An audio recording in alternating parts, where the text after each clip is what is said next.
foi a primeira música que eu comecei a tocar, né? No repertório inicial, vamos dizer assim. Minhas 100 primeiras músicas são choros e valsos, blocos, samba também, claro. Mas e isso definiu a minha brasilidade, vamos dizer assim, né? Então tudo que eu faço, hoje eu tenho uma carreira mais abrangente, né? Eu viajo no mundo e tudo, então eu conheço muita música, toco vários estilos, gosto de colocar o bambu em estilos diferentes, no choro também, eu acho que é um instrumento que cabe. Mas ao mesmo tempo, na minha assinatura, sempre vai ter esse DNA do fraseado do choro, do pensamento rítmico do choro, aquela coisa da semicolcheia, que são as notas mais aceleradas, vamos dizer assim. Ou seja, eu forjei o meu estilo, tendo como raiz, como base, as frases, as melodias e as músicas do repertório do choro. Apesar de ter aprendido um estilo e ter essa base, eu gosto de outras músicas também. Né? E aí também comecei a querer tocar esses outros estilos quando eu era criança ainda.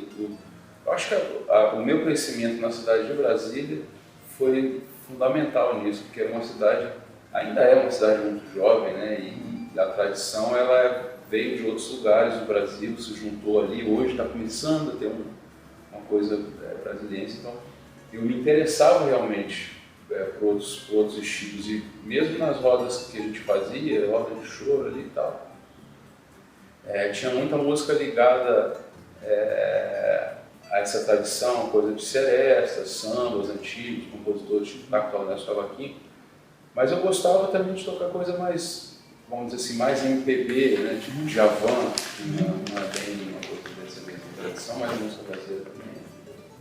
Sei lá, ou mesmo na época que teve aquele boom do rock nacional, Legião Urbana, Capital Inicial, esses grupos eu gostava de ouvir também, apesar de não ter nada a ver com choro no bandolim.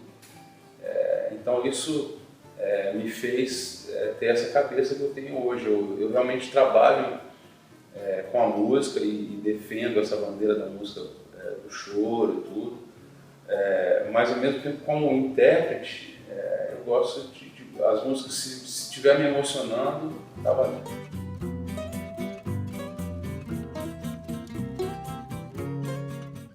Só por tocar de pé, tocar em pé, né, aquela coisa, realmente era diferente do choro. Isso eu peguei muito do Armandinho também. O Armandinho talvez tenha sido o primeiro que descolou o bandolim dessa tradição do Jacó, ao mesmo tempo que ele adora o Jacó e tocava a música do Jacó, ele já tinha essa ligação com os Beatles, e mesmo Jimi Hendrix. Então quando você falou de Jimi Hendrix, na verdade o meu Jimi Hendrix é o Armandinho, não é o Jimi Hendrix, entendeu? Tanto que quando lá nos Estados Unidos falaram, eu não conhecia a obra, conhecia de ouvir falar, imagina, super famoso, tudo, mas eu não conhecia assim, as músicas, para dizer, pô, conheço isso. E para dizer que me influenciou. Então, talvez essa maneira que você esteja falando venha da juventude, quando eu era jovem, que eu via aquela coisa do Armandinho tocar, e isso me influenciou muito. Agora, esses outros estilos que eu te falei, isso vem muito também da minha vontade de conhecer outras culturas, de conhecer outras pessoas, tocar com outras pessoas, né? Isso sempre, eu sempre fui curioso, né? Então isso define certos padrões assim, que eu faço, né? Então eu vou estar sempre buscando alguma música que eu não toquei, que o bandolim nunca tocou, que pode tocar. Isso é bacana pra caramba. Às vezes eu sinto que é difícil de entender, não sei se para o público, para o jornalista, está lançando muito trabalho, está lançando um trabalho sobre o Chico Buarque, mas vai lançar um trabalho sobre música infantil, enfim. O bandolim, ele acaba se tornando o centro disso, então eu me permito transitar por essas músicas todas, porque sei que eu tenho o bandolim como minha âncora e o choro como minha raiz. Na verdade, eu estudei com um professor de violão quando era moleque, o Everaldo Pinheiro, ele ficava com violão, eu com bandolim, não tinha professor de bandolim. Eu estudei um tempo na escola de música, fiz um pouco de violino, violão também. porque não tinha professor de bandolim na época, eu era moleque. E com aquilo... Como é que você chegou a ter bandolim? Foi um presente de Natal do meu avô. E, não sei até hoje por que ele fez isso, me deu bandolim. Mas eu quero dizer que esses outros instrumentos vieram por uma necessidade de não... Eu precisava aprender música, mas não tinha professor de bandolim. Então a gente, meu pai me encaminhou e eu mesmo, não quero violão agora, não sei o quê. Eu também tinha minhas vontades ali. E isso enriqueceu o meu bandolim. Isso veio para enriquecer o meu bandolim, porque vem outras referências de fraseado, mesmo o violino que tem a afinação parecida, então a mão esquerda me deu a técnica de mão esquerda do violino me deu uma base muito boa para o bandolim. O violão, a base harmônica que o violão tem. Tanto que hoje o que eu sou mais conhecido é pelo bandolim de 10 cordas, que é um bandolim polifônico. Então vem disso, um pouco de eu ter tocado violão, de eu tocado outros instrumentos. Isso me colocou coisas na cabeça que eu tive vontade de fazer um instrumento polifônico. Isso já existia? Esse bandolim já existia? Já existia algumas referências, vamos dizer assim, eu já tinha visto. A própria guitarra do Armandinho, tinha um italiano também, o Raffaele Calati, antigo, ele é da 1920, 1930, 1940, tem composições dele dessa época. Mas a ideia polifônica, até então, ninguém tinha desenvolvido. Então, essa coisa completa, né, de ter a melodia, a harmonia e o ritmo ali, era um desejo que eu tinha. Eu já tentava fazer isso no bandolim.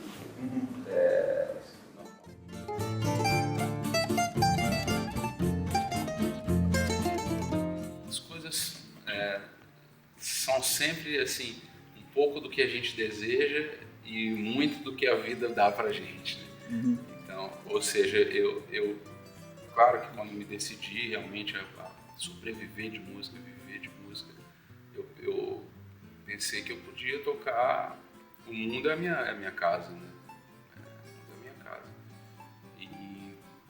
Mas já tive convites logo no começo, o Marco Pereira, que eu tinha um duo com ele me convidou, então eu fiz viagem para Venezuela, fiz viagem para França com ele. E dali, quando eu fui essas 2 primeiras vezes, eu falei, poxa, esse é um caminho bacana, poder morar no Brasil e poder viajar o mundo tocando, levando a música brasileira.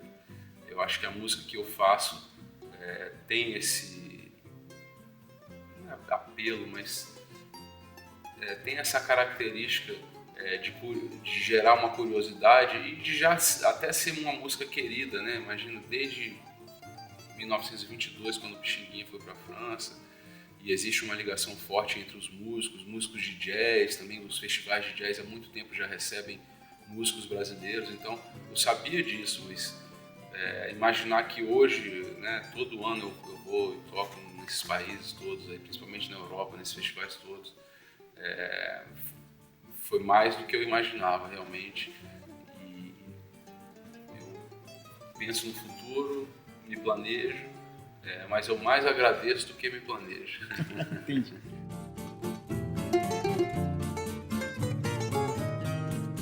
Teve 2 momentos, vamos dizer assim. Um quando eu larguei a faculdade de contabilidade e outro, quer dizer, quando eu entrei na UNB, né? Não quando eu larguei a faculdade, quando eu entrei na UNB para estudar composição na UNB, eu me senti, poxa, agora eu estou no trilho, o trem encarrilhou, agora está no trilho, agora é andar, ir para frente, trabalhar, estudar. E depois, quando eu ganhei o prêmio Catu, eu fui morar 1 ano na França. Aí abriu minha cabeça completamente. Vivi 1 ano em Paris e conhecendo outra cultura, realmente vivendo lá, assim, dia a dia, podendo ver de fora a realidade brasileira. Isso foi fundamental na minha vida. Então, eu diria que esse momento, eu vi, poxa, e era um objetivo. Quando eu cheguei lá, eu quero morar esse tempo, mas eu quero fazer algumas conexões para que eu possa ficar voltando para tocar, né? E isso foi em 2002. Caramba, já tem 14, passa rápido. E estamos aí hoje, cara. Tô aí tocando pra caramba, viajando, compondo, fazendo o que eu mais gosto de fazer. E sempre tentando dar vamos dizer assim, uma atenção para a parte educacional também, né? Criando projetos que eu possa dar workshops sabe, no próprio site que eu faço, né? Já fiz um site dos caprichos, onde eu ofereço as partituras e eu dou dicas para se estudar aquelas músicas, enfim. Tento fazer com que essa minha veia educacional, ela também ande junto com a carreira artística.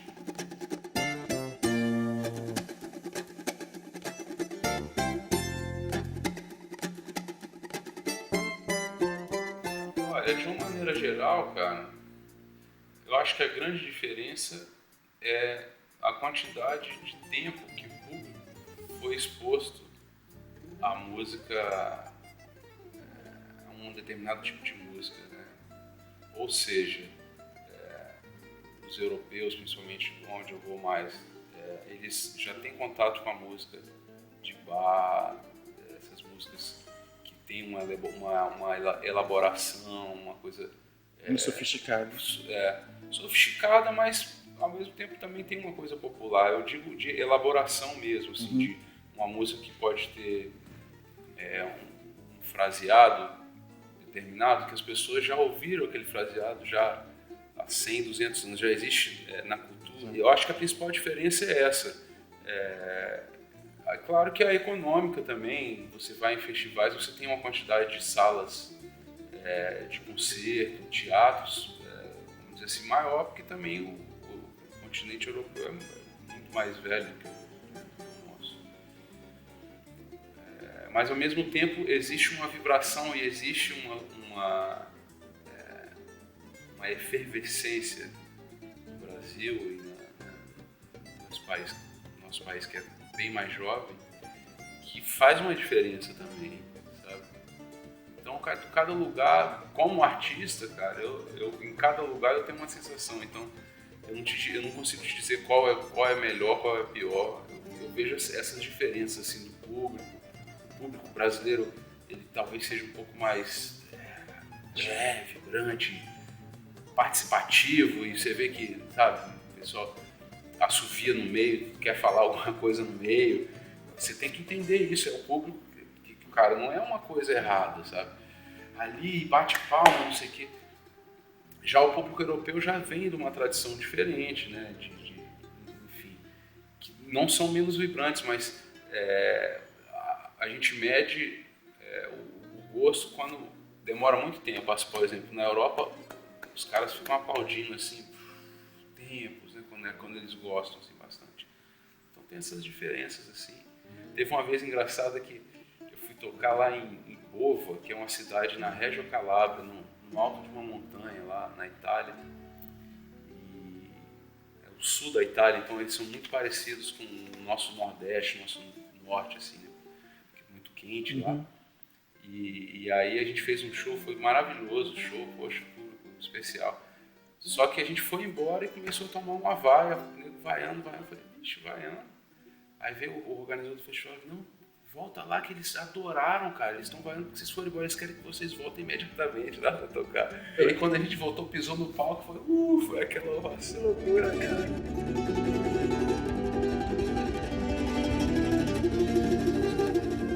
Eu sinto que o choro, ele parece que está sempre sendo descoberto lá, sabe?